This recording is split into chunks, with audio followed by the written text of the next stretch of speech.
ఒక ఇంటి యజమాని అప్పు చేశాడు. పిల్లల చదువుల కోసమో పెళ్లిళ్ల కోసమో ఖర్చు చేస్తాడు. ఒక రైతు అప్పు చేశాడు. బోరు తీయడానికో పంట పండించడానికో ఖర్చు చేస్తాడు. ఒక వ్యాపారి అప్పు చేశాడు. పెట్టుబడి కోసమో బిజినెస్ డెవలప్మెంట్ కోసమో ఖర్చు చేస్తాడు.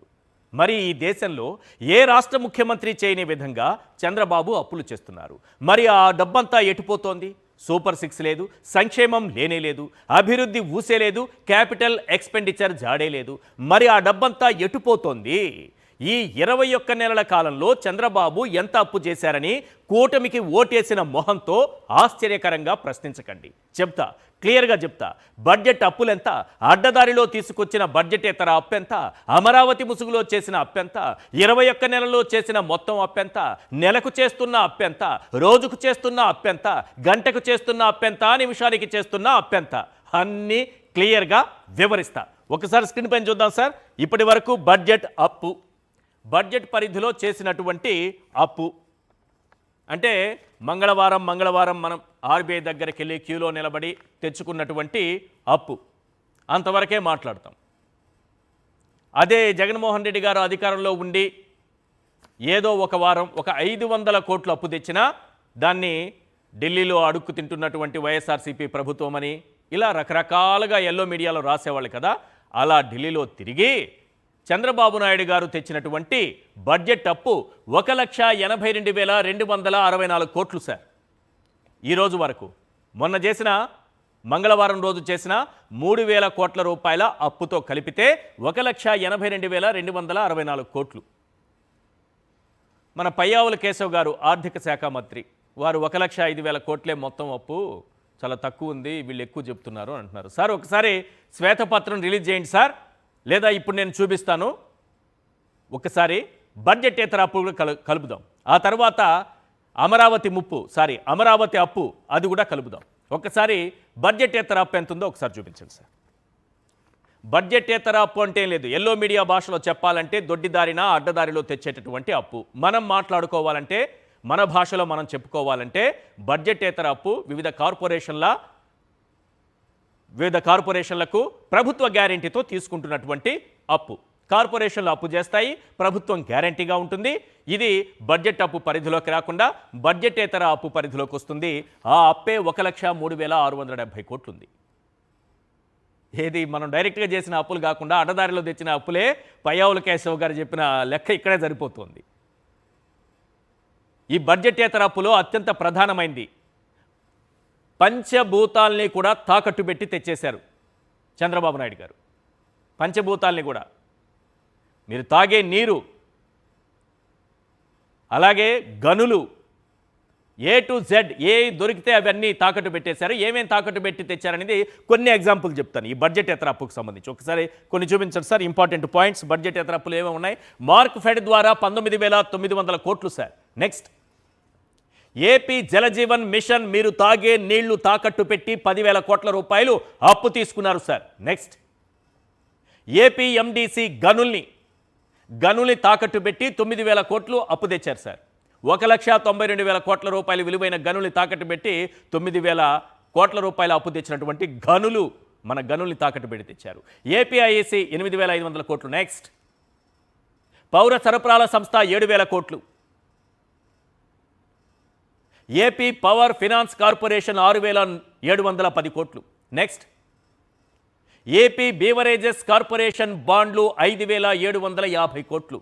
మీ కిడ్నీలు, మీ లివర్లు, మీ నరాలు, మీ గుండె ఇవన్నీ తాకట్టు పెట్టి మీ కిడ్నీలు చిదిమేసి, మీ లివర్లు నలిపేసి, మీ నరాలు తెంపేసి, మీ గుండెల్ని తొక్కేసి, మీరు ఎంత తాగితే మాకంత లాభమని ఈరోజు విచ్చలవిడిగా మద్యం పోస్తున్నారు కదా. ఆ మద్యం మీద ఎంత ఆదాయం పెరిగితే మేము అంత అప్పులు తెచ్చుకుంటాం. ఏపీ బీవరేజెస్ కార్పొరేషన్ బాండ్లు 5,750 కోట్లు. మీ కిడ్నీలు, లివర్లు, గుండె, నరాలు అన్నీ తాకట్టు పెట్టి తెచ్చుకున్నటువంటి అప్పు. నెక్స్ట్, ఏపీ సిపిడిసిఎల్, ఏపీఎస్పీడిసిఎల్ 5,473 కోట్లు. నెక్స్ట్, నాబార్డు నుంచి డిస్కంలకు 3,762 కోట్లు. నెక్స్ట్, ఎస్బీఐ ద్వారా ఏపీ పవర్ ఫినాన్స్ కార్పొరేషన్ 2,000 కోట్లు. బ్యాంకుల నుంచి విద్యుత్ సంస్థలు 1,150 కోట్లు. ఏపీ విమానాశ్రయాల అభివృద్ధి కార్పొరేషన్, గాలి చెప్పాను కదా, ఏ టు జెడ్ గాల్లో పోయే విమానాల అభివృద్ధి కార్పొరేషన్ ఒకటి ఏర్పాటు చేసి దాని ద్వారా 1,000 కోట్ల అప్పు. ఈ రకంగా బడ్జెటేతర అప్పు మాత్రమే 1,03,670 కోట్లు చేశారు. మా పయ్యావల కేశవ్ గారు ఇది చెప్పట్లేదు, బడ్జెటేతర అప్పు చెప్పట్లేదు. కానీ ఇంకొక అప్పు ఉంది కదా, రాష్ట్ర ప్రజల నెత్తిన. ఈ దేశంలో ఏ రాష్ట్రంలో ఏ ప్రజలపైన లేని విధంగా ఆంధ్రప్రదేశ్లో మాత్రమే సరికొత్త అప్పు ఒకటి నెత్తిన ఉంటుంది. అదే అమరావతి అప్పు. ఒకసారి అమరావతి అప్పు ఎంత ఉందో ఒకసారి స్క్రీన్ పైన చూపించండి సార్.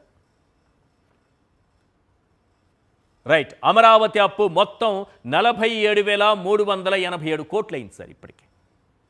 ఇది 2 లక్షల కోట్లు అవుతుంది. ఎవరేం కంగారు పడకండి, గుండె దిటవు చేసుకోండి, అంతకు మించి కూడా వెళుతుంది. సందర్భం వచ్చినప్పుడు ఆ అప్పు అంత ఎందుకు వెళ్తుంది అనేది కూడా చర్చిద్దాము. ఒకసారి చూద్దాం ఏ ఏ సంస్థల నుంచి అమరావతి కోసం ఎంత అప్పులు తెచ్చారనేది. ప్లీజ్ ఒకసారి చూపించండి. ఎస్, వరల్డ్ బ్యాంక్ ఏడీబీ 15,000 కోట్లు, హడ్కో నుంచి 11,000 కోట్లు, జర్మనీకి సంబంధించినటువంటి కేఎఫ్డబ్ల్యూ సంస్థ నుంచి 5,000 కోట్లు, ఎన్ఏబిఎఫ్ఐడి 7,500 కోట్లు, నాబార్డ్ నుంచి 7,387 కోట్లు, ఏపీపీఎఫ్సిఎల్ 1,500 కోట్లు. మొత్తం కలిపితే అమరావతి అప్పు ఇప్పటికిప్పుడు మనకు కనిపిస్తున్నది 47,387 కోట్లు సార్. అంటే బడ్జెట్ అప్పు, బడ్జెటేతర అప్పు, అమరావతి అప్పు మొత్తం కలిపితే ఎంత అవుతుందనేది ఒక్కసారి స్క్రీన్ పైన చూసి కళ్ళు ఆర్పకుండా కళ్ళు పెద్దవి చేసి ఒక్కసారి చూడండి. గుడ్లు అప్పగించి చూడాలి. అప్పు చేసి చెప్పకూడదు ఎందుకు అంటున్నాననేది కాసేపట్లో అందరికీ అర్థమవుతుంది. ఎస్, మొత్తం అప్పు ఒకసారి చూపించండి. బడ్జెట్ అప్పు, బడ్జెటేతర అప్పు, అమరావతి అప్పు అన్నీ కలిపితే బడ్జెట్ అప్పు 1,82,264 కోట్లు, బడ్జెటేతర అప్పు 1,03,670 కోట్లు, అమరావతి అప్పు 47,387 కోట్లు. ఈ రాష్ట్రం నెత్తిన ఇప్పటికిప్పుడు ఉన్నటువంటి అప్పు, ఈ క్షణానికి మనం మాట్లాడుకుంటున్నప్పుడు మన నెత్తిన ఉన్నటువంటి అప్పు చంద్రబాబు నాయుడు గారు 21 నెలల్లో, కేవలం 21 నెలల్లో చేసిన అప్పు 3,33,321 కోట్లు సార్. కేవలం 21 నెలల్లో చంద్రబాబు నాయుడు గారు మాత్రం చేసిన అప్పు 3,33,321 కోట్లు. ఇంత అప్ప నెలకెంత చేస్తున్నారు? 21 నెలల్లో ఇంత అప్పు అంటే ఒక నెలకయ్యే అప్పు ఎంత? ఒక రోజుకి ఎంత అప్పు చేస్తున్నారు తెలుసుకోవాలి కదా ప్రజలు. అంటే మనం చేస్తున్నటువంటి అప్పులు సంపద సృష్టిస్తాననే అబద్ధాన్ని ప్రజల నెత్తిన రుద్ది ఈరోజు రాష్ట్రంలో ఆర్థిక విధ్వంసం సృష్టిస్తూ ఏ స్థాయిలో దూసుకుపోతున్నారో ఒకసారి చూపించండి. ఒక నెలకి చేస్తున్న అప్పెంత, రోజుకు చేస్తున్న అప్పెంత, గంటకు చేస్తున్న అప్పెంత, నిమిషానికి చేస్తున్న అప్పెంత. బా, అద్భుతంగా కనిపిస్తుంది. ఒకసారి చూడండి సార్. మొత్తం అప్పు 3,33,321 కోట్లు సార్ 21 నెలల్లో చేశారు సార్. ఆ లెక్కన నెలకు చేస్తున్న అప్పు 15,872 కోట్లు.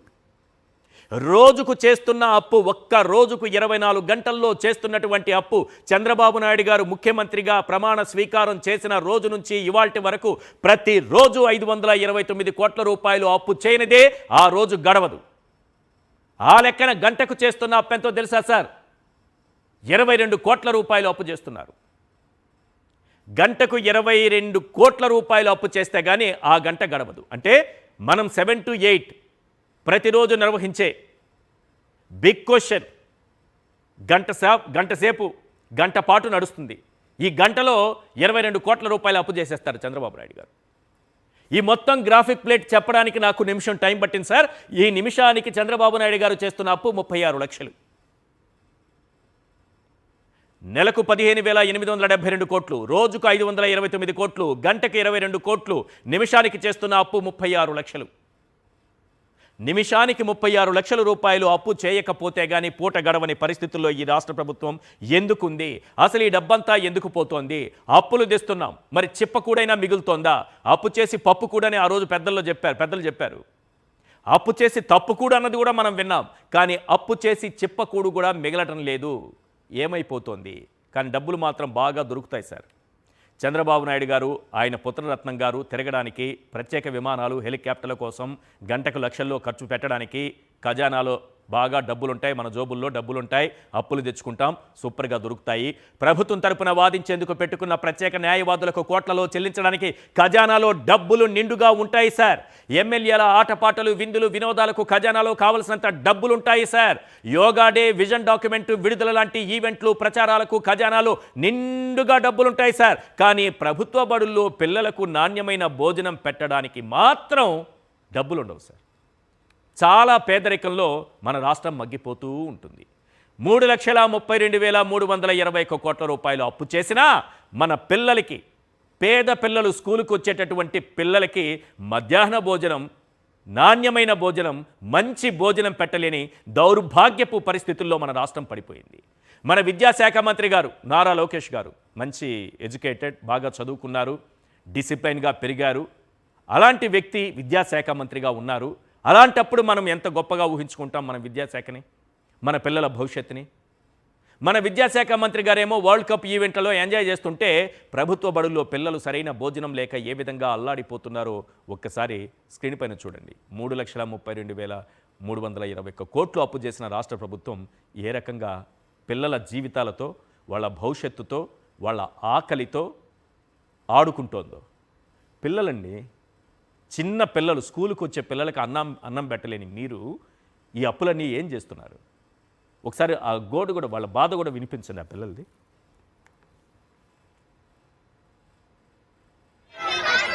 ఇది ఎలా ఉంది? ఫుడ్ ఎలా ఉంది? ఏమైంది? ఫుడ్కి ఏమైంది?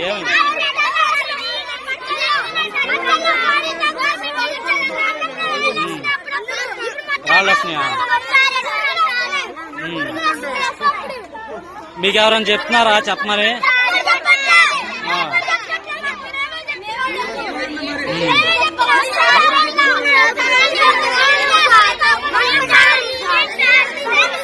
స్లో స్లో స్లో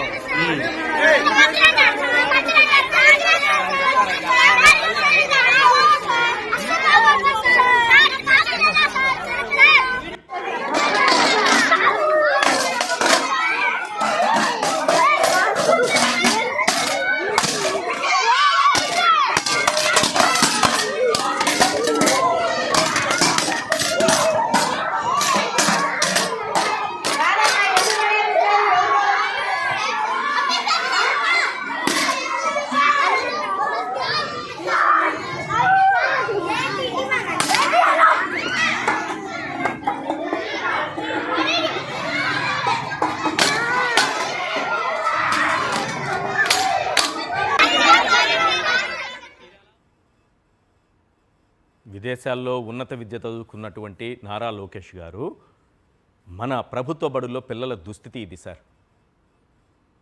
నా డబ్బులతో నేను టికెట్ కొనుక్కున్నా, నా డబ్బులతో నేను విమానం ప్రయాణం చేశా, నా డబ్బులతో నేను క్రికెట్ చూశాను అంటున్నారు కదా. చూడండి సార్, ఎంజాయ్ చేయండి. మరి ఇదెవరు చూస్తారు? వీళ్ళనెవరు పట్టించుకుంటారు? అసలు తీసుకొచ్చినటువంటి 3,32,321 కోట్ల రూపాయలు 21 నెలల్లో మీరు చేసినటువంటి, ఈ ప్రభుత్వం చేసినటువంటి అప్పుకి లెక్క చెప్పేదెవరు? చర్చిద్దాం. వాటి చర్చలో పాల్గొంటున్నారు ఎంఆర్ పాషా గారు, సీనియర్ అనలిస్ట్, అలాగే శివశంకర్ గారు, వైఎస్ఆర్సీపీ అధికార ప్రతినిధి, శేఖర్ రెడ్డి గారు, వైఎస్ఆర్సీపీ అధికార ప్రతినిధి మనతో పాటు జాయిన్ అయ్యారు. శివశంకర్ గారు, నిన్న మొన్నటి వరకు చూస్తే 3,000 కోట్లు ఆరోగ్యశ్రీకి, జస్ట్ ఆరోగ్యశ్రీకి 3,000 కోట్లు ఖర్చు పెట్టలేకున్నారు. నెట్వర్క్ ఆసుపత్రులు చేతులు ఎత్తేస్తే ఈరోజు నానా అవస్థలు పడుతున్నారు. ఎన్ని ప్రాణాలు పోతున్నాయి కూడా ఎవరు కూడా లెక్క చెప్పలేని పరిస్థితి ఏర్పడింది. ఇది ఆరోగ్యశ్రీకి సంబంధించి 3,000 కోట్లు. వీళ్ళు చేసిన అప్పేమో 3,32,000 కోట్లు, 3,32,320 కోట్లు చేశారు. ఇక దీంతో పాటు 5,000 కోట్లు మెడికల్ కాలేజీలకు లేవట. పిల్లలకి మధ్యాహ్న భోజనం, సరైన భోజనం పెట్టలేని దుస్థితిలో ఉన్నారట. వాళ్ళు ఇచ్చిన హామీలే వాళ్ళు నెరవేర్చలేని దుస్థితిలో ఉన్నారట. అసలు ఏమైపోతున్నాయి ఈ 3,33,321 కోట్ల రూపాయల అప్పు ఎటుపోయింది? ఓన్లీ అప్పు మాత్రమే, మన ఆదాయం వేరు. మళ్ళీ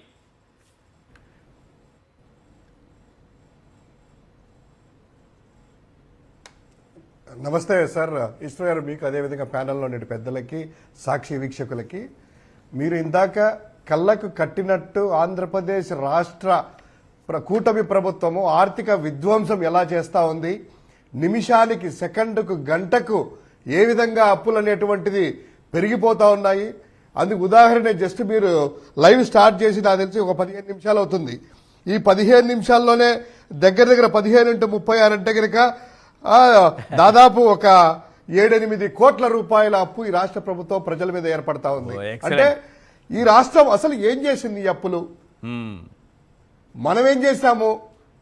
అసలు ఏదైనా కూడాను ఇచ్చిన హామీలు అమలు చేశారంటే అట్లా కాదు.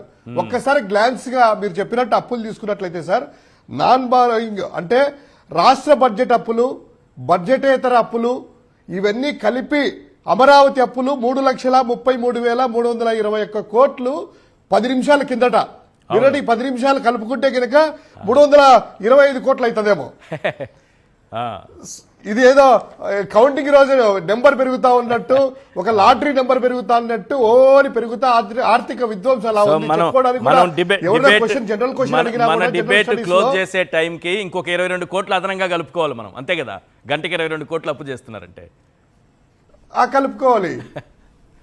ఎవరైనా జనరల్ క్వశ్చన్ ఏమన్నా పాపం ఎగ్జామ్స్ గ్రూప్ 1 వాళ్ళకో లేకపోతే బ్యాంకింగ్ రాసే వాళ్ళకో ఆంధ్రప్రదేశ్ అప్పు ఎంత అంటే కనుక వాళ్ళకి అయోమయ స్థితి. ఈ రోజుకా, ఈ గంటకా, ఈ సాయంత్రానికా అనేటువంటిది ఉంటది.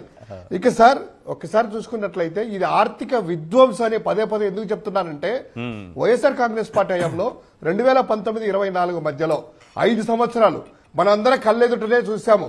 దాదాపు 1.5 నుంచి 2 సంవత్సరాలు కోవిడ్ వచ్చినా కూడాను మొత్తము 2,93,000 కోట్ల రూపాయలు డైరెక్ట్ బెనిఫిషియరీ డీబీటీ ద్వారా ప్రజలకు అందించినా కూడా ఏది జగన్మోహన్ రెడ్డి గారి హామీ ఇచ్చిన అమలు చేసినటువంటి వితిన్ 20 నెలల్లోనే 98% మేనిఫెస్టోలన్నీ కూడా అమలు చేస్తూ పూర్తి చేశాము.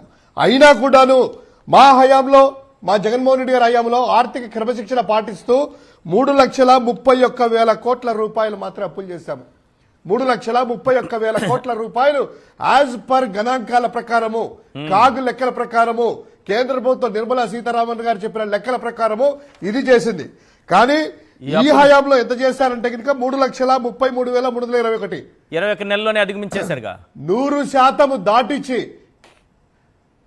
కేవలం 21 నెలల్లోనే 5 సంవత్సరాలలో 2.94 లక్షల కోట్ల రూపాయలు బెనిఫిషియరీ డీబీటీ ఇచ్చి, అదేవిధంగా 1.5 సంవత్సరం నుంచి 2 ఏళ్లు కోవిడ్ ఎదురైనా సక్సెస్ఫుల్ గా మేము చేసిన అప్పులో వీళ్ళు 21 నెలల్లోనే 102% అప్పు చేశారు. 102% 5 ఏళ్ళలో మేము చేసిన అప్పు చేశారు. ఇంకా సార్ మొన్న అసెంబ్లీలో 16 రోజులు జరిగితే అసెంబ్లీలో ఏం చెప్తారు వీళ్ళు, అప్పు ఎంత అంటే కనుక ఈ సంవత్సరానికి సంబంధించినటువంటిది 2024-25 సంవత్సరానికి 60,485 కోట్ల రూపాయలు, 60,485 కోట్ల రూపాయలు చెప్తారు. ఇదే కాగిచ్చినటువంటి లెక్కల్లో 81,071 కోట్ల రూపాయలు అంటే దగ్గర 20,000 కోట్ల రూపాయలు ఈ దాచి చూపిస్తున్నారు. ఈ సంవత్సరం ఈ ఫైనాన్షియల్ ఇయర్ లో ఇప్పటి వరకు జరిగినటువంటిది ఎందుకు చూపిస్తున్నారా ఇదంతా అంటే, కాగ్ అనేటువంటిది లెక్కల ప్రకారము ఈ రాష్ట్రంలో రెవెన్యూ లోటు 56%, ద్రవ్య లోటు 30%, 23-24 మా లాస్ట్ పీరియడ్ తీసుకుంటే 56% రెవెన్యూ లోటు పెరిగిపోయింది, ద్రవ్య లోటు 36% పెరిగిపోయింది అని అంటారు. మీరు అన్నట్టు అసలు ఏమైందా ఈ లెక్కలంతా కూడా తీసుకున్నట్లయితే ఏ పథకం అమలు చేశారంటే, మొదటి సంవత్సరము అన్నదాత సుఖీ భవ ఎగరగొట్టారు, తల్లికి వందనం ఎగరగొట్టారు, మిగతా సంక్షేమ పథకాలు ఏది కూడా సూపర్ 6, సూపర్ 7 అమలు చేయకుండానే మొత్తం అంతా కూడా ఎగరగొట్టారు. ఏం చేశారు ఈ అప్పులంతా అంటే కనుక తన బినామీ సంస్థలకు వెళ్ళింది, రాబడి తగ్గింది. ఇదంతా పోనీ 2వ సంవత్సరం ఏమన్నా చేశారా అంటే 2వ సంవత్సరం కూడాను తూతూ మంత్రంగా ఈ అన్నదాత సూపే కొంచెం ఇచ్చారు. అంతెందుకు సార్, ఇందాక మీరు అన్నట్లు ఇన్ని అప్పులు చేసినా కూడాను 5,000 కోట్ల రూపాయలు పెట్టి 17 మెడికల్ కాలేజ్ జగన్మోహన్ రెడ్డి గారు 6 పూర్తి చేశారు, పార్షియల్ గా ఇంకో 4 పూర్తి చేశారు. మిగతా వాటికి ఈ 7-8 మెడికల్ కాలేజీలకి 5,000 కోట్ల రూపాయలు పెడితే కనుక 17 మెడికల్ కాలేజీ పూర్తి అయ్యేసి పేదోడికి వైద్య విద్య అందిస్తామంటే, అయ్యా మా దగ్గర డబ్బులు లేవని పేదరికి ఏడుపులు. ఇంకొంచెం వార్తలకు వెళ్తే, అయ్యా కనీసం అంటే విద్యార్థులకు సంబంధించింది ఫీజు రియంబర్స్మెంట్ ఇంతవరకు ఎన్ని కోట్ల పెండింగ్ ఉన్నాయ్యా, దీనికి సంబంధించి 6,000 కోట్ల రూపాయలు అవుతుందని అంటే, దానికి సంబంధించింది ప్రతిసారి ఇదిగో ఇస్తున్నాం అదిగో ఇస్తున్నామని మొన్న అసెంబ్లీ సాక్షిగా ఇదో రిలీజ్ చేస్తున్నాము, బీఆర్ఓ ఇచ్చామన్నారు, పూర్తిగా క్లియర్ చేశామన్నారు. మొన్న వచ్చి వీళ్ళు జగన్మోహన్ రెడ్డి గారి దగ్గరికి వచ్చారు, మాజీ ముఖ్యమంత్రి గారి దగ్గరికి. సార్ మాకు ప్రైవేట్ మెడికల్ కాలేజీలు ఉన్నాయి, ఫీజు రియంబర్స్మెంట్ మీరు ఈ క్వార్టర్ కంప్లీట్ అయ్యే లోపల నెక్స్ట్ క్వార్టర్ ఇలా వచ్చేటివి, ఎన్నికల కోడ్ అమలు వచ్చిన తర్వాత మీరు ఇవ్వలేదు, ఎందుకంటే అది దానికి చేయడానికి ఉండలేదు. ఇప్పుడు మాకు దగ్గర 7,200 కోట్ల రూపాయలు పెండింగ్ ఉందంటే, ఏదో మొన్ననే స్టేట్మెంట్ చూశాను కదయ్యా ఈనాడులో, ఏదో ఇచ్చేశారు కదా అంటే వాళ్ళందరూ నవ్వి, అది కాదు సార్ BRO ఇచ్చారంట, అంటే బడ్జెట్ రిలీజ్ ఆర్డర్ ఇచ్చారంట, క్యాష్ కాదంట. వాళ్ళకు మళ్ళా పంచాయతీ బిల్స్ అసోసియేషన్కి ఏమంటారంట, మాకు 10%, 12% ఇంట్రెస్ట్ రేట్ పట్టుకొని ఇస్తాము, అది కూడా సింగిల్ సెటిల్మెంట్ లో పార్షియల్ అమౌంట్ అంట. అంటే విద్యార్థులకు సంబంధించి అది పే చేయలేదు. ఆరోగ్యశ్రీ, ఈ రోజు ఆరోగ్యశ్రీ అంతా కూడా అటకెక్కి ఏ హాస్పిటల్లో కూడా కనీసం పేషెంట్లను అడ్మిట్ చేసుకునే పరిస్థితిలో ఉన్నారు. దానికి సంబంధించింది కనీసం 4,200 కోట్ల రూపాయలు ఇవ్వండి అంటే దానికి కూడా లేవంట. సాక్షాత్తు డాక్టర్లు, మెడికల్ వాళ్ళంతా రోడ్డు మీదకి వచ్చారు. అంగన్వాడీలు సార్, అంగన్వాడీలకు అబద్ధాలు చేసినట్టు అంగన్వాడీలకు సంబంధించింది చిన్న అమౌంట్ కూడా రిలీజ్ చేయలేదు. ఏమవుతుంది అప్పంతా? ఎవరి జోబులోకి వెళ్తుంది? కరకట్ట ప్యాలెస్కి వెళ్తుందా, లేకపోతే రామోజీరావు దగ్గరికి వెళ్తుందా, TV5 దగ్గరికి వెళ్తుందా, జనసేన ఆఫీస్కి వెళ్తుందా, ఎక్కడికి వెళ్తుంది ఇదంతా కూడాను అనేటువంటిది వాళ్ళే సమాధానం చెప్పాలి. ఒక్క పథకం అమలు చేయకోకుండా, ఒక్క అభివృద్ధి కార్యక్రమం చేయకుండా విచ్చలవిడిగా తన పిల్లలకి మధ్యాహ్న భోజనం కూడా సరిగ్గా పెట్టలేని తన బంధువులకి పిల్లలకి మధ్యాహ్న భోజనం కూడా పెట్టలేని దౌర్భాగ్యం. ఇంతవరకు మీరు అన్నట్టు ఆ వీడియో చూస్తుంటే పాపం ఆ రైస్ పిల్లలకి అది తినలేక పిల్లలంతా కూడా పడేస్తున్నారంటే, ఆయనేమో అక్కడికి వెళ్ళేసేసి క్రికెట్ స్టేడియం అది టీషర్ట్లు వేసుకొని స్పెట్స్ పెట్టుకొని ప్రత్యేక విమానాలలో ప్రభుత్వ ఖజానా అంతా తీసుకొనేసి దానికి మళ్ళా ప్యాసెల్గా నేను వెళ్తాను, నా సొమ్ముతో వెళ్తాను, ఎక్కడికైనా తిరిగయ్యా. విద్యాశాఖ మంత్రి వెలగడుతున్నావు కదా, ఇక్కడ విద్యాశాఖ మంత్రి వెలగడుతున్నావు కదా. ఆయన సొంత డబ్బుతో క్రికెట్ మ్యాచ్ టికెట్ కొని ఆయన సొంత డబ్బుతో ఖర్చులు పెట్టుకొని ఆయన వెళితే ఏంటి మీకేంటి అని పోస్ట్ పెట్టారు కదా, చూడలేదా మీరు? నా దుడ్డు నా ఇష్టం పోస్ట్ మరీ నిస్సిగ్గుగా పోస్ట్ చూస్తే, నా డబ్బుతో అంటే అయ్యా నువ్వు ఏదో హెరిటేజ్ సంస్థగా యజమానిగా లేవు, ఇప్పుడు చంద్రబాబు నాయుడు కొడుకుగా లేదు, IT శాఖ మంత్రిగా ఉన్నావు, విద్యాశాఖ మంత్రిగా ఉన్నావు, ప్రజలకు బాధ్యతమైనటువంటి పదవిలో ఉన్నావు. నీ ఇష్టం వచ్చి ఏదో BR నాయుడు కూడా అంటాడు కదా, అవును చేస్తానయ్యా, నాదేముంది, తప్పేముంది, ఇది అందులో తప్పేందా, అసలేత ఉందా? ఆయన చేసే వ్యవహారాలు అట్లా సేమ్ సార్. BR నాయుడు ఎట్లా మాట్లాడుతున్నారో లోకేష్ అట్లా పార్టీ ఇలానే మాట్లాడుతూ ఉన్నారు. వాళ్ళకి దీనికి తేడా ఏముంది? ఆయన కూడా ఇది అంటున్నాడు కదా. కనీసం ఆ పిల్లలు చూసిన తర్వాత అయినా కూడాను ఒకటి లేదు. ఇంకోటి సార్, ఫైనల్ గా ఒకటి చెప్తున్నాను, అధికారులు ఎవరైతే ఉన్నారో 2024-25 సంబంధించిన బడ్జెట్ అప్పును 60,485 కోట్ల రూపాయలు అనేసి కార్యదర్శిలో IAS లో ఇల్లే ఇచ్చింటారు కదా, కాగిచ్చినటువంటి లెక్కలకి తప్పుగా 20,000 కోట్ల రూపాయలు తప్పుగా మీరు ఆ బడ్జెట్ లో ఇచ్చారా? ఇది ఈ విషయాల గురించి అధికారుల మీద DOPT కూడా వైఎస్ఆర్ కాంగ్రెస్ పార్టీ కంప్లైంట్ చేయబోతుంది. అంటే ప్రజల సొమ్ముతో తిన్న అధికారులు, ప్రజలకు మేలు చేసిన అధికారులు తప్పు లెక్కలు ఇస్తూ అధికారులకు ఈ విధంగా ప్రభుత్వాన్ని, ప్రజలని తప్పుదోవ పట్టిస్తూ ఒక రాజకీయ పార్టీకి అనుకూలంగా ఇచ్చేటువంటి తప్పుడు రిపోర్ట్లు ఇచ్చినటువంటి ఈ యొక్క పబ్లిక్ సర్వెంట్స్ ని DOPT కూడాను వైఎస్ఆర్ కాంగ్రెస్ పార్టీ ఫిర్యాదు చేయబోతా ఉందని మననే జగన్మోహన్ రెడ్డి గారు కూడా అఫీషియల్ అనౌన్స్ చేయడం జరిగింది. ఖచ్చితంగా ఎవరిని వదిలిపెట్టేది లేదు.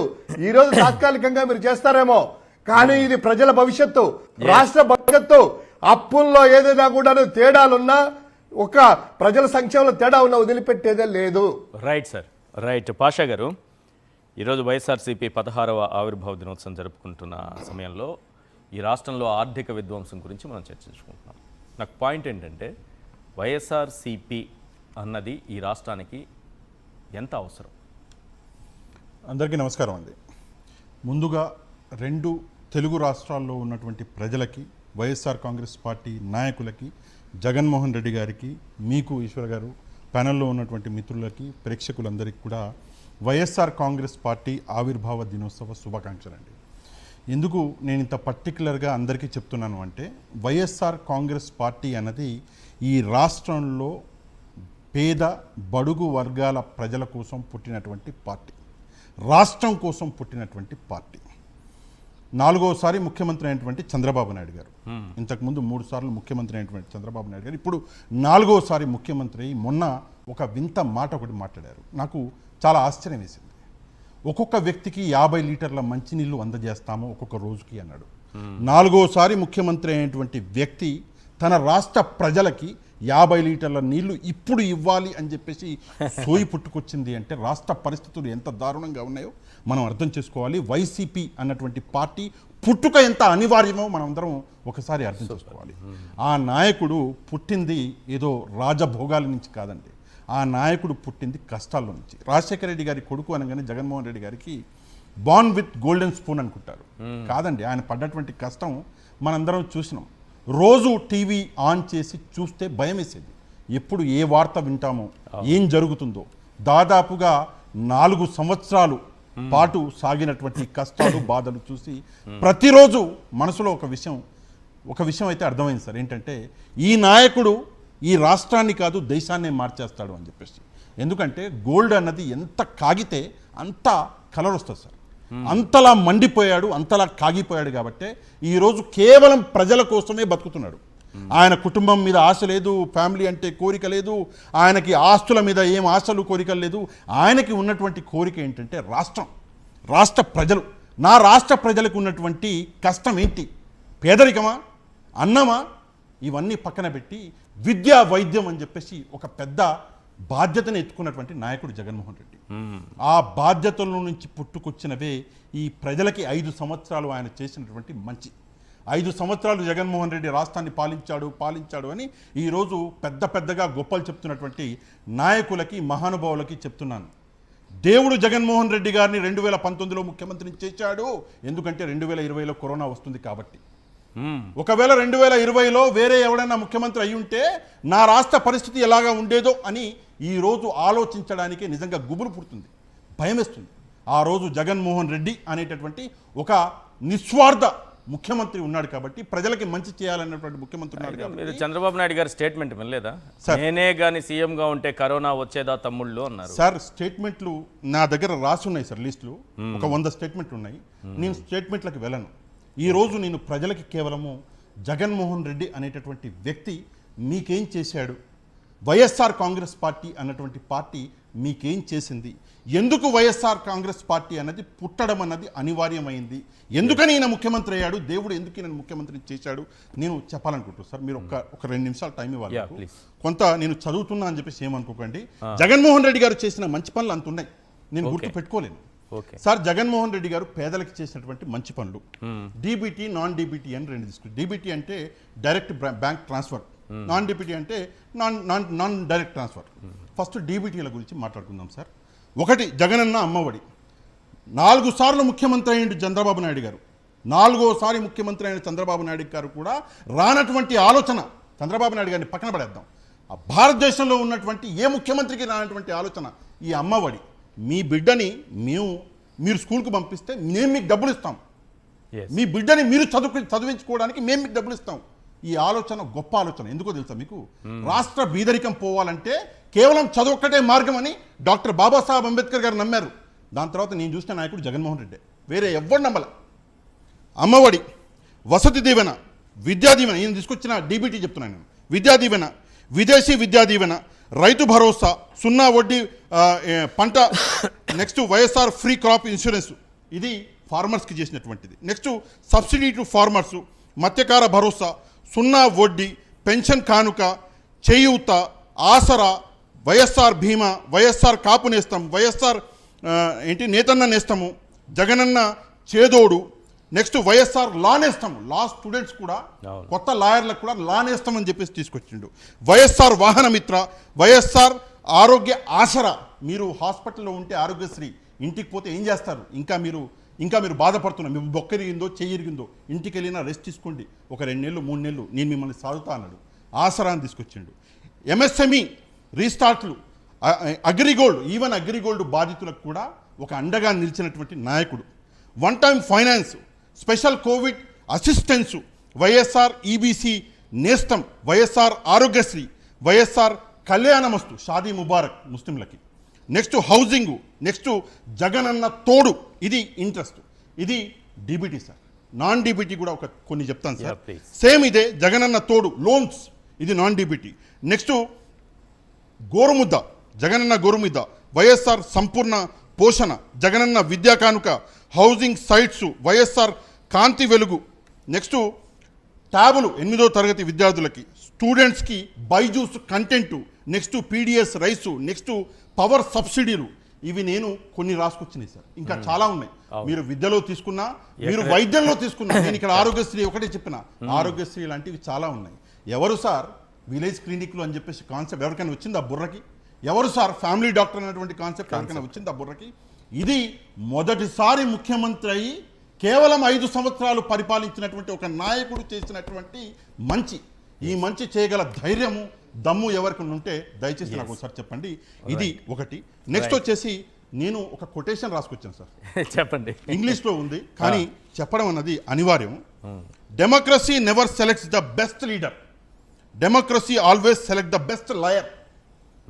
డెమోక్రసీ, ప్రజాస్వామ్యం అన్నది ఒక గొప్ప నాయకుడిని, ప్రజాస్వామ్యం అంటే ఎవరు? ప్రజలు.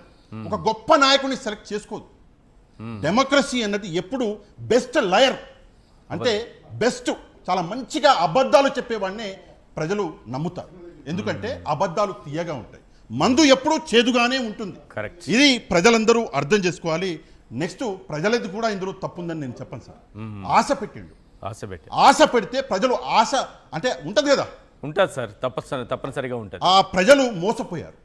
ఆ నాయకుడు చంద్రబాబు నాయుడు గారు అనే నాయకుడు దయచేసి జగన్మోహన్ రెడ్డి చేసినటువంటి మంచి పనులని ఒకసారి గ్రహించాలి. నెక్స్ట్ జగన్మోహన్ రెడ్డి గారు 2029 సార్, నేను గుండెల మీద చేసుకుని చెప్తున్నా, ఆయన ఏదో అంటే అభిమానం అని కాదు, ఆయన చేసిన మంచి పనుల వల్ల నేను గుండె మీద చేసుకుని చెప్తున్నా. 2029లో దమ్ముంటే జగన్మోహన్ రెడ్డిని ఆపండి, మీకు దమ్ముంటే ధైర్యం ఉంటే. ఎందుకంటే ఈ రోజు ప్రజల మనసుల్లో ఈ రోజు మెదులుతుంది జగన్మోహన్ రెడ్డి లేడు అన్నటువంటి వెలితి. అరే మా నాయకుడు లేడు అన్న వెలితి, జగన్మోహన్ రెడ్డి ముఖ్యమంత్రి కుర్చీ మీద లేడు అన్నటువంటి వెలితి ప్రజల గుండెల్లో ఈరోజు కనిపిస్తుంది. దమ్ముంటే 2029లో ఆపి చూపించండి. రైట్. శేఖర్ రెడ్డి గారు, చంద్రబాబు నాయుడు గారు చేస్తున్నటువంటి ఆర్థిక విధ్వంసం, పైకేమో సంపద సృష్టి అనేటటువంటి ఒక ప్రజల్ని ఒక భ్రమలోకి తీసుకెళ్లిపోయి లోపల చేస్తున్నదంతా ఆర్థిక విధ్వంసం. ఇప్పుడే కాదు, ఆయన ముఖ్యమంత్రిగా ఉన్న ప్రతి సందర్భంలోనూ అదే జరుగుతుంది. నెంబర్ 2, ఆయన ఏం చెప్తారంటే ముఖ్యమంత్రి అయిన తర్వాత ప్రతిపక్షంలో ఉంటే ఒక మాట, ముఖ్యమంత్రి అయ్యాక ఆల్రెడీ విధ్వంసం జరిగిపోయింది, నేను దీన్ని గాడిలో పెట్టే ప్రయత్నం చేస్తున్నాను అని అంటారు. ఆయనకి ఎప్పుడు గాడిలో పెట్టే ప్రయత్నమే తప్పిస్తే ఆయన ఎప్పుడు ఇదేదే సంపద సృష్టించాను, ఇది సృష్టించి నేను చూపించానని ఈ రోజు వరకు ప్రజల ముందు ఉంచింది లేదు. నిజానికి ఏంటి గాడిలో పెట్టే పరిస్థితి అంటే ఏంటి? సార్ నమస్తే ఈశ్వర్ గారు, మీకు అలాగే శంకరన్నకి, పాషా గారికి, సాక్షి టీవీ వీక్షకులందరికీ కూడా good evening sir. Good evening. ముందుగా వైఎస్ఆర్ కాంగ్రెస్ పార్టీ నాయకులకి, కార్యకర్తలకి, అదే విధంగా అభిమానులకి, మద్దతుదారులందరికీ కూడా వైఎస్ఆర్ కాంగ్రెస్ పార్టీ ఆవిర్భావ దినోత్సవ శుభాకాంక్షలు సార్. 15 ఏళ్ల కష్టం 16వ ఏడాదిలోకి వచ్చాం సార్. ఎన్ని సవాళ్ళు వచ్చినా, ఎన్ని కష్టాలు వచ్చినా, ఎన్ని నష్టాలు వచ్చినా వైఎస్ జగన్మోహన్ రెడ్డి గారు నల్లకాలువ సాక్షిగా ప్రజలకు ఇచ్చినటువంటి మాటని నిలబెట్టుకోవడం కోసం పుట్టిన పార్టీయే వైఎస్ఆర్ కాంగ్రెస్ పార్టీ. జనం కోసం జగన్ ఎత్తిన జెండా, agenda YSR Congress party sir. So మా లీడర్ ఇన్ని సంవత్సరాల్లో అధికారం ఉంది, అధికారం లేదు, కేసులు పడ్డాయి, అన్ని పడ్డా మా లీడర్ మా యొక్క కార్యకర్తల్ని, నాయకుల్ని, మద్దతుదారుల్ని తలెత్తుకునేలా చేశాడు సార్. మీసం మీద చేసుకునేలా చేశాడు, అదే విధంగా కాలర్ ఎగలేసుకునేలా చేశాడు తప్పిస్తే ఏ రోజు తలదించనేలా. ఒకే ఒక కారణం ఏంటంటే మా నోటి నుంచి వైఎస్ఆర్ కాంగ్రెస్ పార్టీ అజెండా, మా భుజాన కేవలం వైఎస్ఆర్ కాంగ్రెస్ పార్టీ అనే జెండా మాత్రమే మా భుజాన నిలిపినటువంటి గొప్ప లీడర్ వైఎస్ జగన్మోహన్ రెడ్డి గారు సార్. విలువలు, విశ్వసనీయతతో ఈ కాలంలో చంద్రబాబు నాయుడు గారికి అగైనెస్ట్ గా, చంద్రబాబు నాయుడు గారి లాంటి కుటిల రాజకీయ నాయకుడు, జిత్తుల మారి రాజకీయ నాయకుడితో అగైనెస్ట్ గా యుద్ధం చేస్తూ కూడా విలువలు, విశ్వసనీయతతో మాట ఇస్తే తప్పని నైజంతో మాత్రమే మా వైఎస్ఆర్ కాంగ్రెస్ పార్టీ నడిపెడతారు. అది మా అందరికీ చాలా గర్వకారణం సార్. సో మేము అధికారంలో ఉండొచ్చు, లేకపోవచ్చు, కాకపోతే మేము ప్రజలకు చేసిన మంచి ఇది అని గర్వంగా చెప్పుకునేలా మా నాయకుడు మమ్మల్ని చేశాడు సార్. దానికి మేము ఎప్పటికైనా సరే గర్వంగా ఉంటాం sir, YSR Congress party voice వినిపిస్తున్నందుకు.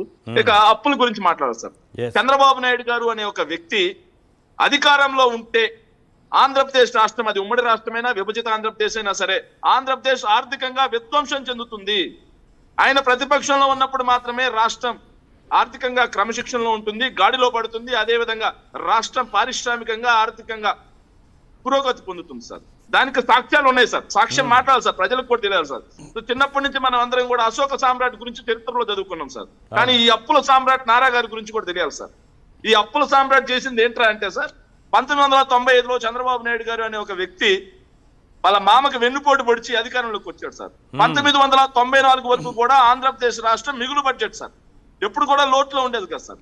కానీ 95లో చంద్రబాబు నాయుడు గారు ఇక్కడ ఆయనకి 13,100 కోట్ల రూపాయల ఆదాయం ఉంటే ఖర్చులు 14,800 కోట్లు ఉండేవి సార్.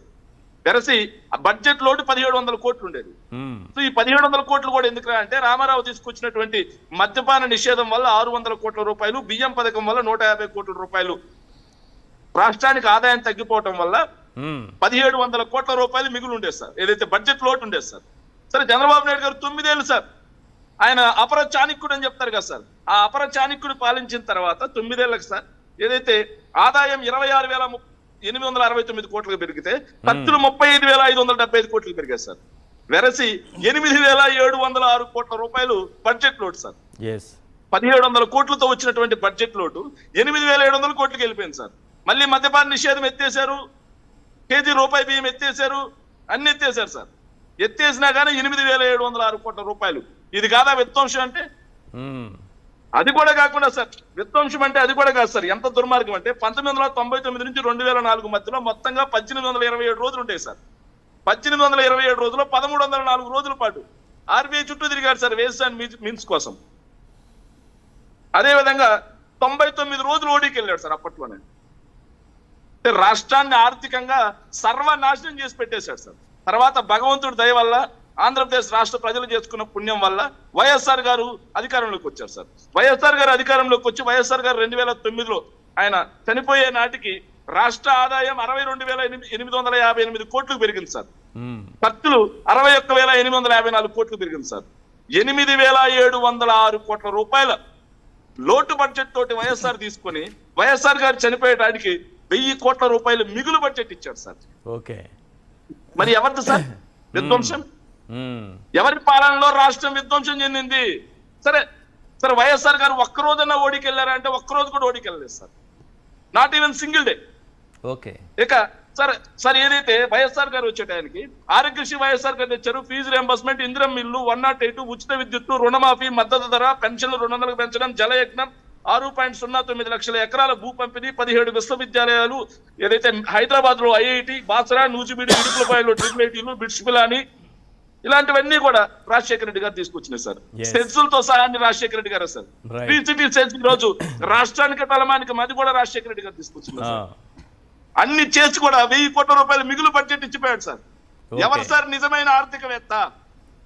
చంద్రబాబు నాయుడు గారా లేకపోతే వైఎస్ఆర్ గారా? నెక్స్ట్ సార్ 2014లో అనుభవం అనుభవం అనుభవం రాష్ట్రాన్ని గాలిలో పెడతా అని చెప్పి మళ్ళీ ఆంధ్రప్రదేశ్ రాష్ట్రానికి చెలకలా పట్టాడు సార్. పట్టి ఆంధ్రప్రదేశ్ రాష్ట్రానికి తెలకలా పెట్టిన తర్వాత సార్ 2014 నుంచి 2019 మధ్య ఎఫ్ఆర్బిఎం పరిమితికి మించి 29,099 కోట్ల రూపాయలు ఓవర్ పారాయి. 29,999 కోట్ల రూపాయలు ఓవర్ పారింది సార్. అంటే రాష్ట్రంలో చేయాల్సిన అప్పు కంటే కూడా కేంద్రం మనకు అనుమతి ఇచ్చినటువంటి అప్పు కంటే కూడా 30,000 కోట్ల రూపాయలు అదనంగా చేశారు సార్ దాదాపు. మరి ఇది ఆర్థిక విధ్వంసం కాదా? ఆర్థిక విధ్వంసం కాదా?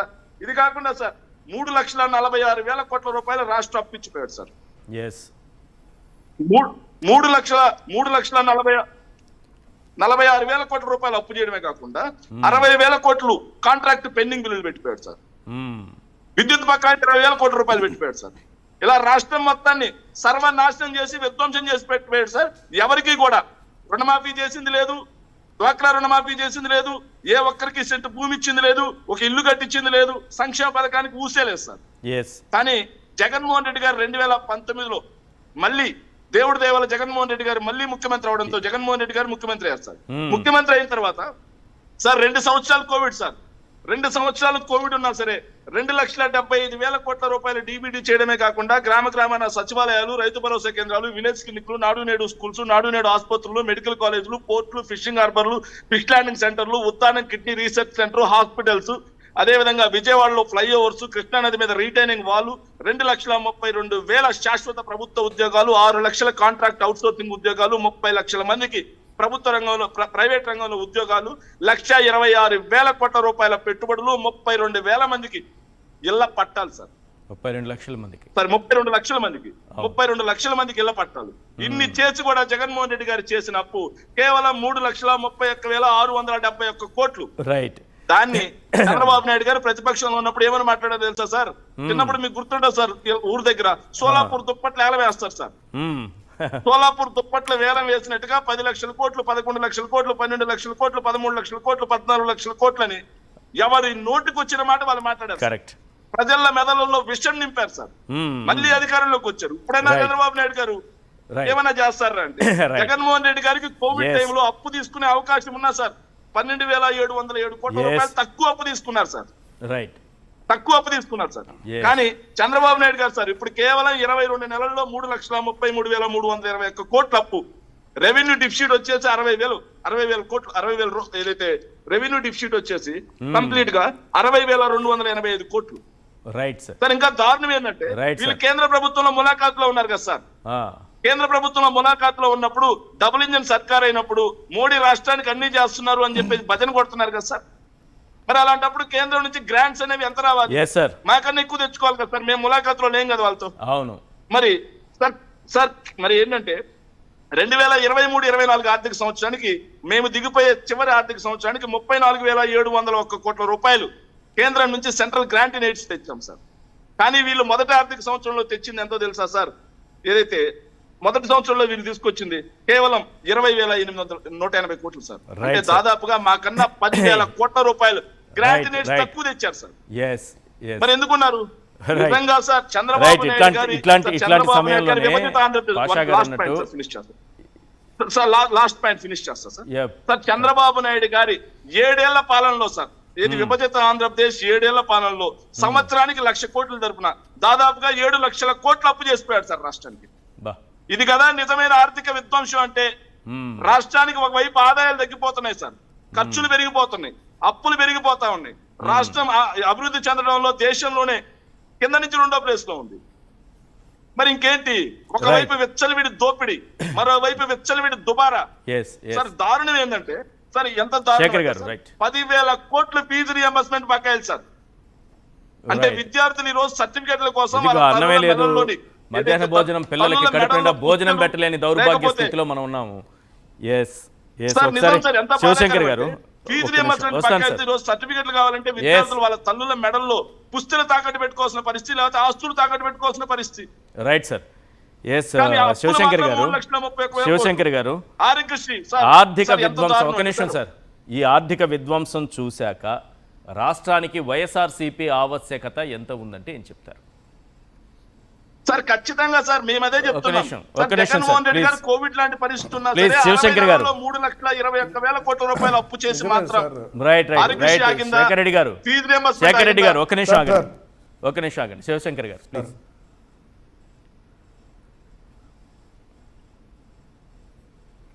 సార్ ఇప్పుడు ఈ అప్పుల్లో ఇంకొక టెక్నిక్ ఏంటంటే చంద్రబాబు నాయుడు టెక్నిక్ ఒకసారి మనము అప్రిషియేట్ చేయాలన్నా లేకపోతే కనుక ఆయన్ని ఏ విధంగా చూడాలంటే ఏంటంటే ఇప్పుడు కార్పొరేషన్స్ అనేటువంటిది పుట్టగొడుగుల్లాగా పుట్టుకొస్తున్నాయి. చంద్రబాబు నాయుడు వచ్చిన తర్వాత ఎప్పుడైనా గమనించండి కొత్త పేర్లతో జలహారతి కార్పొరేషన్ అంటే కార్పొరేషన్లు వస్తాయి. ఈ టైంలో కూడా ఈయన వచ్చిన తర్వాత జస్ట్ ఎగ్జాంపుల్ 2-3 చెప్తాను.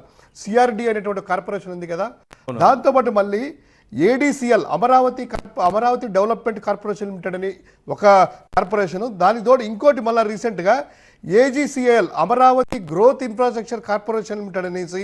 ఇవన్నీ కూడా కార్పొరేషన్లు ఎందుకంటే అప్పులు చేసినా కూడా ఎఫ్ఆర్బిఎం పరిమితికి అట్రాక్ట్ కావు, ప్లస్ బడ్జెట్లో చూపించడానికి అది స్కోప్ లేదు కాబట్టి అవి హైడ్ చేసుకోవడానికి, దొంగగా అప్పులు చేయడానికి ఈ కార్పొరేషన్స్ అన్నీ కూడా క్రియేట్ చేయడము, ఈ కార్పొరేషన్ల ద్వారా లోన్లు తీసుకోవడము. సో ఇవన్నీ కూడా బడ్జెట్లో కనిపించవు. అందుకని చంద్రబాబు నాయుడు గారు ఎప్పుడు వచ్చినా కూడా కొత్త కార్పొరేషన్లన్నీ పుట్టుకొస్తూ ఉంటాయి. ఎందుకంటే ఇదే ఈ ఫైనాన్షియల్ అంతా కూడా ఇండిసిప్లైన్గా ఇష్టం వచ్చినట్టు దోచుకోవాలనేటువంటిది. ఏదో ఒకటి సామెత ఉంది సార్, ఏదో అంటారు చారణ మాంసానికి బారాణా మసాలా అని పాషాన్ని చెప్తాడు అనుకుంటా. ఇంకా నాకు పెద్దలు తెలంగాణలో అంటూ ఉంటారు ఏదైనా మాటల్లో ఫ్రెండ్స్ అంతా కూడా, అరే చారణ మసాలాకి బారాణా మసాలా అని. ఇది అంతా కూడా వీళ్ళు చేసేటువంటి ఏమి చేయకున్నా కూడా అమరావతికి కానీ ఇదంతా కూడాను ఈ అప్పులన్నీ కూడా చేసేసి ఇదంతా పోతా ఉంటాయి. ఇంకోటి ఇందాక ఒక మిత్రుడు ఒక మెసేజ్ పెట్టాడు ఒక మిత్రుడు. అంటే జనాలు ఎట్లా ఆలోచన చేస్తూ ఉన్నారో చూడండి. అన్న మీరు మాట్లాడుతున్నారు, ఈశ్వర్ గారు ఏదో క్వశ్చన్ అడుగుతూ ఉన్నారు, ఇది ఒక్కసారి నాకు చెప్పండి అన్నట్టు. ఏందయ్యా అంటే ఇప్పుడున్న పిల్లలకి స్కూల్లో భోజనాలు పెట్టలేకపోతున్నారు. కానీ మొన్న ఒక మీటింగ్లో చంద్రబాబు నాయుడు గారు నలుగురిని కనండి 5 మందిని కనండి అంటున్నారు. వాళ్ళందరికీ భోజనాలు లేదు సార్. ఆ మెతుకులు అడుక్కు తినాలన్నా, రోడ్డు మీద ఉండాలన్నా, వీళ్ళు చేసేటువంటి పరిపాలనకి అప్పులకి సంక్షేమం ఇవ్వలేదు. ఆయన చంద్రబాబు నాయుడు ఒకసారి ఈశ్వర్ గారు అడిగింది సార్ అని ఒక మెసేజ్ పెట్టాడు. మీరే అడగాలంట సార్, అడగారంట ఒకసారి అయిపోయింది. రాష్ట్ర ప్రజలకు అర్థమవుతుంది కదా చంద్రబాబు నాయుడు గారు మనం పిల్లల్ని కానీ వదిలేస్తే ఏం చేస్తారనేది, వీళ్ళ పాలనలో ఆ పిల్లల పరిస్థితి ఎలా ఉంటుందనేది కంటికి కనిపిస్తుంది. ఇప్పుడు ఇంతమంది పిల్లల్ని ఎందుకు కనాలంటున్నారు? అసలు దాని వెనుక ఆలోచన ఏంటి?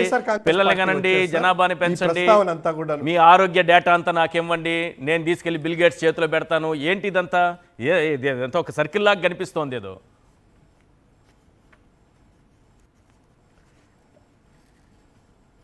ఖచ్చితంగా బిల్ గేట్స్ ని ఏదైతే ప్రపంచం బహిష్కరించిందో, లాస్ట్ కు మీ సారథ్యంలోనే మోడీ గారి గవర్నమెంట్ లో కనీసం మాట్లాడడానికి కానీ మీటింగ్ కానీ అవకాశం లేదో, అటువంటి వ్యక్తిని మీ యొక్క స్వప్రయోజనాల కోసము ఆయన తీసుకెళ్లేసి కూరగాయలు, టమోటాలు, అరటికాయలు, బనానాలు, కీరాలు, దోసకాయలు చూపించేసేసి అల్టిమేట్ గా ఏం చెప్తారంటే కనుక మీ ఫౌండేషన్ ద్వారా మీకు కావాల్సినటువంటి క్లినికల్ ట్రయల్స్, ఏదైనా కూడా క్లినికల్ ట్రయల్స్ కావాలంటే కనుక మా దగ్గర పిల్లల దగ్గర నుంచి పెద్దల వరకు తీసుకోండి, ఇంకా నేను మీకు కావాల్సినటువంటి చేయడానికి 4-5 మందిని కనమని చెప్తాను, మీకు ఎంతమంది కావాల్సిన అంతమంది క్లినికల్ ట్రయల్స్ దొరుకుతారనేటువంటిది చెప్పినట్టుంది.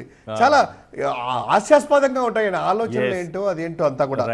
ఇక వైఎస్ఆర్ కాంగ్రెస్ పార్టీ ఈ రాష్ట్రానికి ఎంత అవసరం అనేటువంటిది మనం చెప్పేదానికంటే సార్, ఈ రోజు పార్టీ ఆవిర్భావ దినోత్సవం సందర్భంగా మనం కాదు, ప్రతి రాష్ట్రంలో ప్రతి పౌరుడు గ్రామ వార్డు స్థాయి నుంచి జిల్లా స్థాయి వరకు తండాలలో కానీ పక్క రాష్ట్రాల్లో పక్క దేశంలో ఉన్నా కూడాను ఏ చిన్న ఇన్సిడెంట్ జరిగినా ప్రతిరోజు బేరీజ్ చేసుకొని జగన్ గారు ఉంటే ఇలా జరిగేది కాదు కదా, జగన్ గారు ఉంటే కనీసం సచివాలయ ఉద్యోగాలు ఎన్ని కూడా లక్షల ఉద్యోగాలు గవర్నమెంట్ ఉద్యోగాలు వచ్చేటివి, జగన్ గారు ఉంటే ఈ సంక్షేమం వచ్చేది.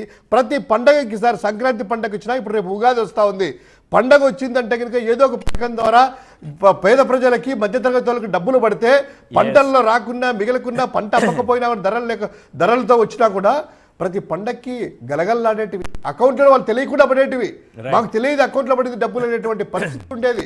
ఎందుకు ఇలా ఉండేదంటే ఆర్థిక క్రమశిక్షణ పాటిస్తూ పేదోడు మధ్యతరగతి వాడే సంక్షేమమే తీసుకుని అభివృద్ధి చేసేటువంటి పరిస్థితి ఉంది. ఈ రోజు సార్ జగన్మోహన్ రెడ్డి గారు పార్టీ పరంగా ఏం చెప్పారంటే కనుక ఇంకా ప్రజలందరికీ కూడాను ఒక భరోసా అనేది ఇచ్చారు, ఆ ప్రజలకు అనేటువంటిది. అదేవిధంగా కార్యకర్తలు కూడా భరోసా ఇచ్చారు, మిగతా వాళ్ళలాగా వేరే వాళ్ళ జెండా మీ భుజం మీద పోయించను, వైఎస్ఆర్ కాంగ్రెస్ పార్టీ చెప్పినటువంటి అభిమానులకి, కార్యకర్తలకి, నాయకులకి మిగతా వాళ్ళలాగా పక్క వాళ్ళ జెండాలు మోయించను, సగర్వంగా కాలరగేసే విధంగా మన పార్టీ జెండా, వైఎస్ఆర్ జెండా, రాజశేఖర రెడ్డి గారి ముద్రించబడి జెండాని భుజం మీద వేసుకొని పుట్టినప్పటి నుంచి చివరి దాకా ఆ భుజమే ఈ వైఎస్ఆర్ కాంగ్రెస్ పార్టీ జెండా మాత్రమే ఉంటుంది. అరువు జెండాల్ని, పక్కోళ్ళ జెండాల్ని, అద్దె జెండాల్ని మీ మీద బరువు పెట్టరని కార్యకర్తలకి భరోసా ఇచ్చాడు. ప్రజలకు కూడాను మిమ్మల్ని ఆర్థికంగా, సాంఘికంగా, రాజకీయంగా అన్ని విధాలుగా కూడా పేదరికము పారదోటి ఈ రోజు కంటే రేపు బాగుంటుంది అనే విధంగా చేశారు. ఇది సార్ వైఎస్ఆర్ కాంగ్రెస్ పార్టీ అవసరము. రైట్ ఒక 30 సెకండ్స్. యాక్చువల్గా నిన్ననే అనుకుంటా చంద్రబాబు నాయుడు గారు ఒక అనౌన్స్మెంట్ చేశారు, నాకు ఆశ్చర్యం అనిపించింది. ఉగాది కానుక అని చెప్పేసి రైతులకి రైతు భరోసా, అంటే ఆయన పేరేందో తెలియదు, వైసీపీ ప్రభుత్వంలో రైతు భరోసా అని ఉండే, అవును రైతులకి రైతు భరోసా ఉగాది కానుకగా వేస్తున్నాం అన్నాడు. రైతు భరోసా అన్నది ఆయన ఇచ్చినటువంటి మేనిఫెస్టోలో పెట్టినటువంటి ఒక వాగ్దానం, అది ఉగాది కానుక ఎట్లా అవుతుంది? నాకు ఎక్కడ కూడా అసలు అర్థం కావట్లేదు. ఉగాది కానుక అంటే మీకు ఇవ్వాల్సిన 20,000 ఇచ్చేసినా ఇంకో 20,000 ఇస్తున్నా, ఇది ఉగాది కానుకగా పెట్టుకోండి అంటే అది వేరే సంగతి. కానీ మీకు ఇవ్వాల్సిన దాన్నే ముక్కలు చేసినా, సెంట్రల్ గవర్నమెంట్ ఇచ్చేది కూడా ఇందులో కలిపేసుకున్నా, ఆ ముక్కలో ఒక ముక్క రేపు ఇస్తున్నా దాన్నే ఉగాది కానుక అనుకోండి అంటే నిజంగా ప్రజలు ఏమన్నా పిచ్చోళ్ళ? ఒకసారి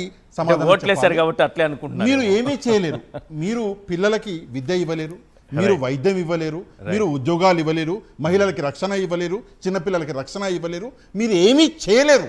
మీరు చేయగలిగింది ఏంటి అంటే కేవలం మభ్యపెట్టగలరు, కేవలం మోసం చేయగలరు, అదొక్కటే మీరు చేయగలుగుతున్నారు. కాబట్టి ఈరోజు వైసీపీ అన్నది ఎంత అవసరము ఆంధ్ర రాష్ట్ర ప్రజలకి మాత్రమే కాదు, దేశంలో ప్రపంచంలో ఉన్నటువంటి ప్రతి తెలుగు వాడికి ఈరోజు వైసీపీ అవసరం అనేది కనిపిస్తుంది. Right, thank you sir. Pasha గారు చర్చలో పాల్గొన్నందుకు. శివశంకర్ గారు అలాగే శేఖర్ రెడ్డి గారు థ్యాంక్ యూ అండి ఇవాళ చర్చలో జాయిన్ అయినందుకు. ఇది ఇవాళ చర్చా కార్యక్రమం. చూస్తూనే ఉండండి సాక్షి టీవీ.